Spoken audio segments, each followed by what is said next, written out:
Malayalam big boss season 7 ഇപ്പോൾ ഒരു ഉഗ്രൻ പ്രൊമോ വന്നിട്ടുണ്ട്. വേറൊന്നുമല്ല, ഇന്ന് മണി വീക്കാണ്, അതായത് പണപ്പെട്ടി. പക്ഷേ ഈ സീസണിലെ പണപ്പെട്ടി അല്ലെങ്കിൽ മണി വീക്ക് ഒരു വ്യത്യസ്തമായ രീതിയിലാണ്. നമ്മൾ രാവിലെ ഓൾറെഡി ഒരു പ്രൊമോ കണ്ടിരുന്നു, പണപ്പെരുമഴ എന്നൊരു ടാസ്ക് ഒക്കെ ബിഗ് ബോസ് നൽകുന്നത്. ആ ടാസ്കിൽ എല്ലാവരും ഡമ്മി ക്യാഷ് കളക്ട് ചെയ്യുന്നുണ്ടായിരുന്നു. ഏറ്റവും കൂടുതൽ ക്യാഷ് കളക്ട് ചെയ്യുന്ന വ്യക്തിയായിരിക്കാം ചിലപ്പോൾ ആ ടാസ്കിൽ വിജയാവുക. എന്താണ് എന്ന് നമുക്ക് വ്യക്തമായി അറിയില്ല. ഈ ടാസ്കിലൊന്നും നെവീന് പങ്കെടുക്കാൻ സാധിക്കില്ല. കാരണം ബിഗ് ബോസും ലാലേട്ടനും നെവീന് അങ്ങനെ ഒരു ശിക്ഷ ഇന്നലെ നൽകിയിട്ടുണ്ടായിരുന്നു. എന്നിട്ടും നെവീൻ 1-2 ക്യാഷ് അതിൽ നിന്നും കളക്ട് ചെയ്യുന്നുണ്ടായിരുന്നു. ആ ക്യാഷ് നെവീൻ ഒളിപ്പിച്ചു വെക്കുന്ന സമയത്ത് ആദിലയും നൂറയും ഒക്കെ കാണുന്നുണ്ട്. എന്താണ് കാണിക്കുന്നൊക്കെ അവർ പുറകെ നടന്ന് പറയുന്നു. അവസാനം നെവീൻ പറയുന്നുണ്ട്, ഞാൻ കാണിക്കാം, പക്ഷേ ഇത് എൻ്റേതാണ്.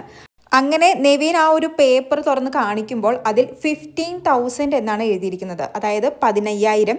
ഇത് എൻ്റെ ക്യാഷാണ്, ഞാനാണ് ഇത് എടുത്തത് ബിഗ് ബോസ് എന്നൊക്കെ നെവീൻ പറയുന്നുണ്ട്. പക്ഷേ നെവീന് ഈ ടാസ്കിൽ പങ്കെടുക്കാൻ സാധിക്കില്ല. അതുകൊണ്ട് തന്നെ നെവീൻ ഈ ക്യാഷ് എടുക്കാൻ പറ്റില്ല. അപ്പോൾ നെവീൻ പറയുന്നത്, ശരി, ഞാൻ ഇതെനിക്ക് ഇഷ്ടമുള്ള ആൾക്ക് കൊടുക്കും. അപ്പോൾ ആദില പറയുന്നുണ്ട്, അങ്ങനെ നിനക്കിഷ്ടമുള്ള പോലെ കളിക്കാനാണെങ്കിൽ നീ പുറത്തു പോയി കളിച്ചോ എന്നൊക്കെ. പക്ഷേ ബിഗ് ബോസ് അവിടെ ഒരു ട്വിസ്റ്റ് കൊണ്ടുവന്നിരിക്കുകയാണ്. കാരണം നെവീനോട് തന്നെ ബിഗ് ബോസ് ചോദിക്കുന്നു, നെവീൻ ഈ ക്യാഷ് ആർക്ക് കൊടുക്കാനാണ് പോകുന്നത് എന്ന്. ഇപ്പോഴത്തെ ഒരു ഫ്രണ്ട്ഷിപ്പൊക്കെ വെച്ച് നെവീൻ അക്ബറിന് കൊടുക്കാനാണ് സാധ്യത. എന്തായാലും ബാക്കി ആരും ഇങ്ങനൊരു ട്വിസ്റ്റ് പ്രതീക്ഷിച്ചിരുന്നില്ല. ബിഗ് ബോസ് ചിലപ്പോൾ നെവീനെ വാൺ ചെയ്യും, ആ 15,000 റദ്ദാക്കി കളയുമെന്നൊക്കെയാണ് എല്ലാവരും കരുതിയിരുന്നത്.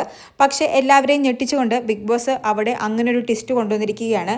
അങ്ങനെ ഒരു ലൂപ്പ് പോയിന്റ് ഈ ഗെയിമിലുണ്ടെങ്കിൽ അത് അക്ബറിന് ശരിക്കും സഹായകരമാകും. എന്തായാലും നമുക്ക് ലൈവിനായി കാത്തിരിക്കാം. കൂടുതൽ ലൈവ് അപ്ഡേറ്റുകളുമായി വീണ്ടും വരാം.